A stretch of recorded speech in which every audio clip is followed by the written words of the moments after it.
انما یأمرکم بالسوء والفحشاء وان تقولوا علی اللہ ما لا تعلمون، وہ تو تم کو یہی حکم دے گا کہ تم بدی اور بے حیائی کے کام کرو اور اللہ کے ذمہ وہ باتیں لگاؤ جن کا تمہیں علم نہیں۔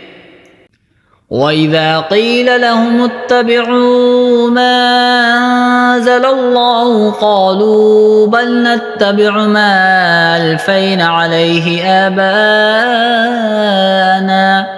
أَوَلَوْ كَانَ آبَاؤُهُمْ لَا يَعْقِلُونَ شَيْئًا وَلَا يَهْتَدُونَ۔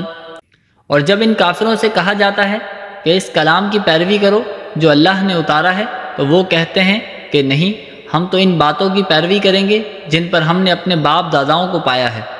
بھلا کیا اس صورت میں بھی ان کو یہی چاہیے جب ان کے باپ دادا دین کی ذرا بھی سمجھ نہ رکھتے ہوں اور انہوں نے کوئی آسمانی ہدایت بھی حاصل نہ کی ہو۔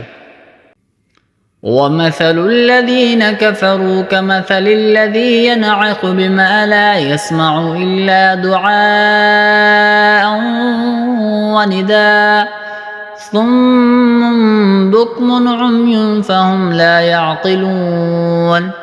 اور جن لوگوں نے کفر کو اپنا لیا ہے، ان کو حق کی دعوت دینے کی مثال کچھ ایسی ہے جیسے کوئی شخص ان جانوروں کو زور زور سے بلائے جو ہانک پکار کے سوا کچھ نہیں سنتے۔ یہ بہرے، گونگے، اندھے ہیں، لہٰذا کچھ نہیں سمجھتے۔ یا ایھا الذین آمنوا کلوا من طیبات ما رزقناکم واشکروا للہ ان کنتم ایاہ تعبدون۔